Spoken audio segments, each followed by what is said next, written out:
Thank all of you for joining us. People of the United States want to have a very good relationship with the people of El Salvador, and that includes expanding our economic relationship.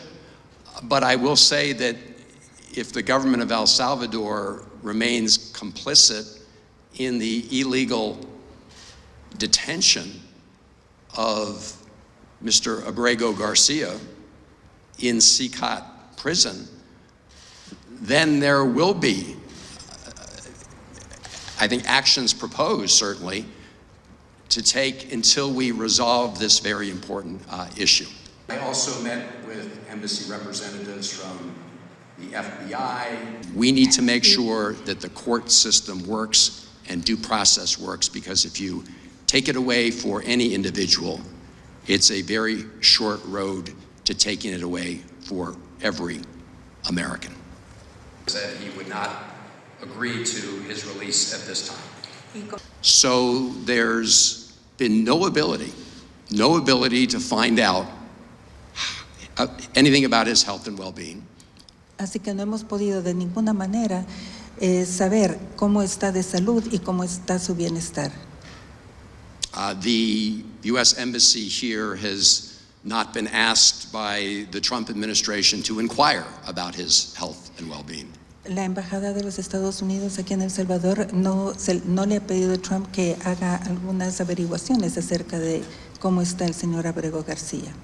And I should point out that this inability to communicate with his lawyers is a violation of international law.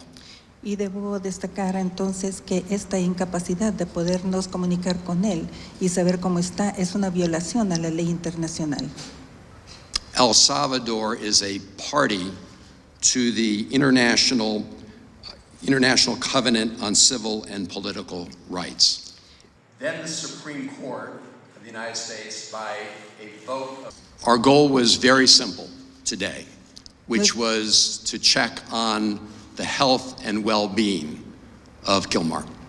Nuestra meta era muy sencilla, sencillamente verificar el bienestar del señor Abrego García. But we were stopped by soldiers at a checkpoint about 3 kilometers from the CICOT prison. Pero fuimos detenidos por un retén que estaba más o menos a 3 kilómetros de la prisión del CICOT. We were told by the soldiers that they'd been ordered not to allow us to proceed any further than that point.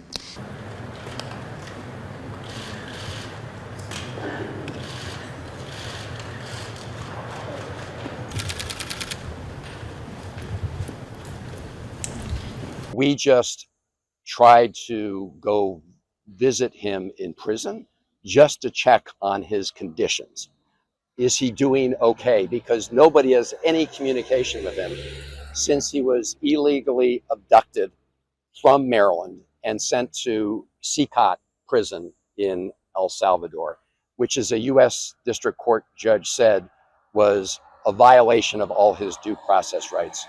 Today's purpose was just to see what his health condition is, and these soldiers were ordered to prevent us from going any farther from this spot. I understand we're about 3 kilometers now from CICOT, and as you can see, they're letting other cars go by, but they stopped us because they're under orders not to allow us to proceed to check on the well-being of Kilmar Abrego Garcia. The Democrats and the media in this room have continually and wrongly labeled Kilmar Abrego Garcia as a Maryland father. There is no Maryland father. Let me reiterate. Kilmar Abrego Garcia is an illegal alien, MS-13 gang member and foreign terrorist who was deported back to his home country. And if he ever ends up back in the United States, he would immediately be deported again.